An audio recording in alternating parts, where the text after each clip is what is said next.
Ya pemirsa, kita balik lagi masih bersama saya Armin Nasri dan juga masih bersama Ibu Rara SSTMKes di sini. Nah, jadi tadi kita juga di sesi pertama sudah sedikit banyaknya ya itu mendengar penjelasan dari alat yang satu ini yang sangat bagus sekali ya, atau juga Destrek ini ya. Nah, jadi ini alat pendeteksi nyeri haid gitu untuk penanganan nyeri haidnya. Nah, tapi kalau misalnya untuk outputnya kan itu berupa apa sih nanti ini? Iya, alat sih. Alat sih ya.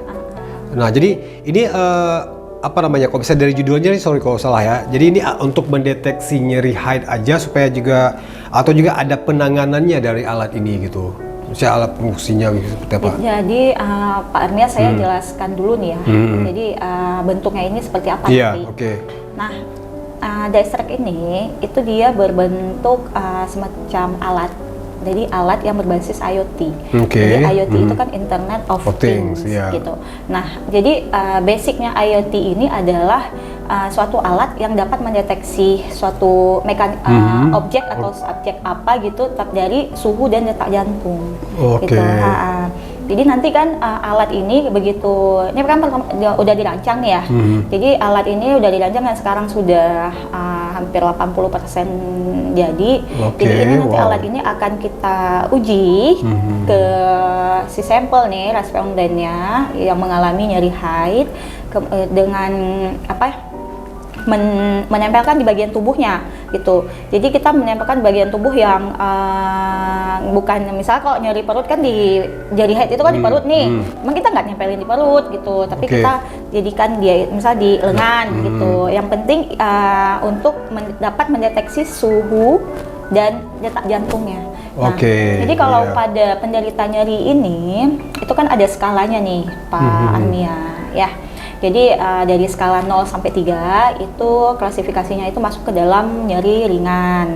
Nah, kemudian dari 4 sampai 6 itu masuk ke dalam klasifikasi nyeri sedang.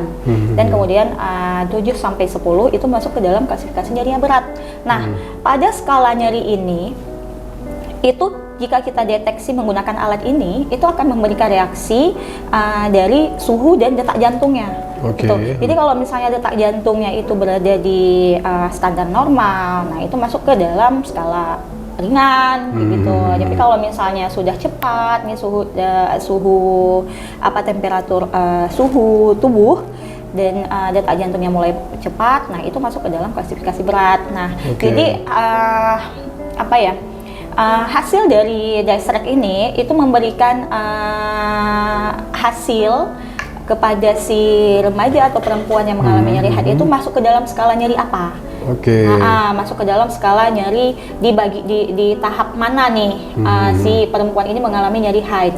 Nah, begitu misalnya si perempuan ini tahu nih, oh saya lagi di skala sedang. Jadi kalau misalnya di skala sedang penanganannya seperti ini. Kalau berat penanganannya seperti ini. Seperti itu. Iya, berarti udah ngerti ya. Jadi bukan sesuatu itu supaya juga diketahui, supaya juga penanganannya cepat ya. Benar. Ya, karena kan juga mungkin banyak sekarang ya nggak tahu juga sih, mungkin ya para Bu Rara dan juga mungkin para wanita lebih tahu juga. Kadang-kadang mungkin nyerinya itu ya mungkin ya tidak terlalu berpengaruh, cuman yang dirasakannya berat sampai akhirnya ya minum obat ya mungkin yang seharusnya tidak perlu ya. Mungkin ya cuman bisa antibiotik aja atau mungkin oles minyak angin aja atau apa. Tapi ini udah berlebihan karena kesalahan dari tingkat nyeri itu juga ada kadarnya juga ya. Benar sekali. Terus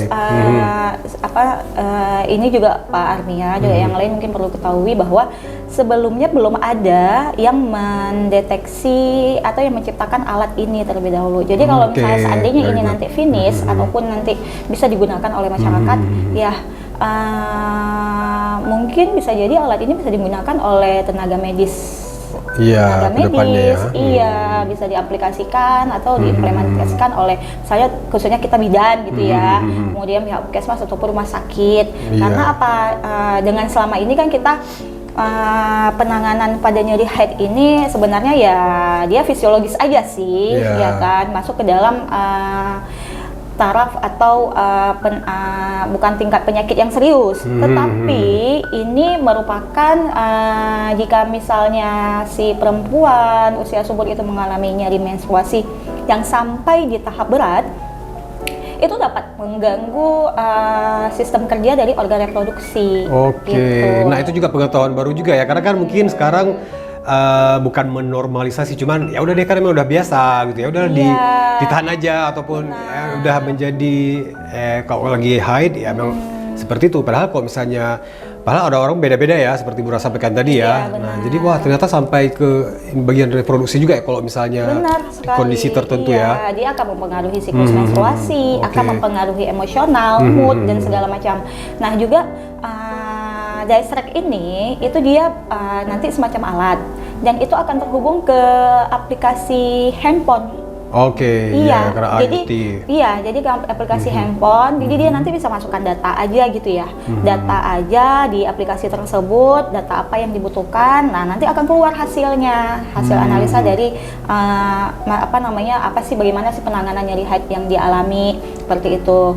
Nah awal asal dasar saya menciptakan ini yaitu sebenarnya untuk mengurangi agar perempuan yang mengalami nyeri menstruasi ini tidak menggunakan atau tidak mengkonsumsi bahan-bahan kimia aja sih sebenarnya. Iya, benar. Karena kan kita ketahui nih reaksi obat-obat obat-obat kimia yang terlalu sering kita konsumsi, apalagi misalnya ketergantungan nih.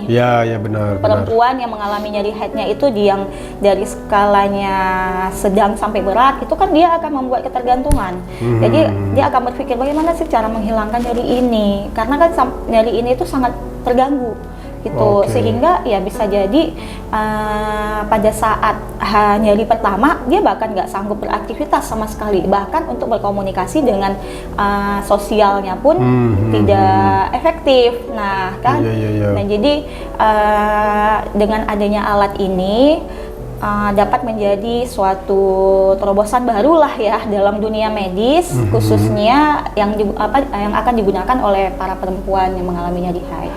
Nah terus kalau misalnya untuk tingkat keakurasinya gitu ya, mungkin pada saat ya proses dari penciptakan ini Bu Rara bersama tim dari tim IT lah ya, yang mengembangkan ini dari ide besar dari Bu Rara. Nah itu tingkat keakurasinya sejauh mana sih gitu? Misalnya udah pernah uji cobanya atau apa gitu terhadap mendeteksi nyeri haid ini? Yang ini sekarang kan kita lagi nguji coba pada sampel responden objek pertama nih. Jadi pada kelompok pertama, jadi ada beberapa kali uji. Nah karena fungsinya itu adalah untuk menyempurnakan fungsi kerja dari alat ini. Gitu. Nah yang untuk pada uji pertama ini kita juga udah memperoleh hasilnya sih Pak Armia. Jadi jadi dapat terdeteksi itu karena sudah terprogram ya. Jadi dapat mendeteksikan nyeri haidnya itu berada di skala berapa, seperti itu. Nah jadi ini juga benar-benar ya terpercaya lah ya. Nah jadi berarti kalau misalnya mungkin di luar topik ya, cuman karena ini juga ada pakarnya langsung ya, mungkin saya juga mewakili dari para pria-pria di rumah ya gitu ya. Nah sebenarnya itu kalau misalnya perempuan itu pada saat haid ini, nah mungkin ini kan juga perlu dibeli ini insya Allah nanti ya kalau misalnya udah dikembangkan ya. Nah itu bukan emosi sih, maksudnya ya mood swingnya itu. Mood swing ya. Iya, gara-gara dia sakit kah, misalnya aduh salah gitu. Jadi kalau misalnya ada apa-apa sama kayak orang sakit gigi gitu ya. Jadi kalau misalnya apa-apa bawaannya emosi aja. Atau emang benar-benar itu ada kalau misalnya perempuan itu pada saat haid itu emang berpengaruh sendiri gitu. Ada hormonal sehingga mungkin tingkat emosinya atau tingkat kesabarannya mungkin agak-agak gimana gitu. Nah itu gimana tuh? Atau emang bukan karena sakit ya dia jadi seperti itu ya perempuan itu, atau karena? Ya kan kalau lagi menstruasi kan emang sakit. Iya ada perubahan hormonal. Iya kalau saya ibaratkan sebenarnya sakit menstruasi ini kalau masuk ke dalam tahap ketiga ya, skala nyeri ketiga yaitu berat, itu sama halnya seperti separuh dari kita mengalami nyeri saat persalinan loh. Wow. Iya karena kan nyerinya itu adalah di area bawah perut.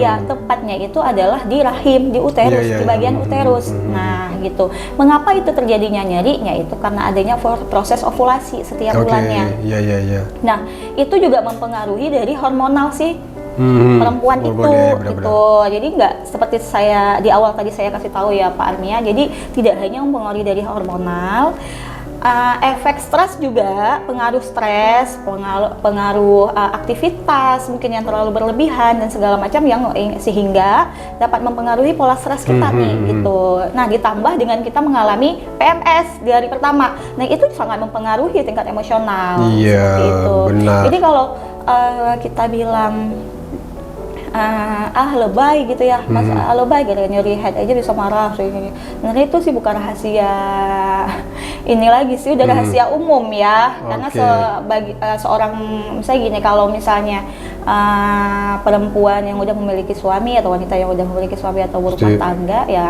para suami pun juga harus maklum. Iya. Oke.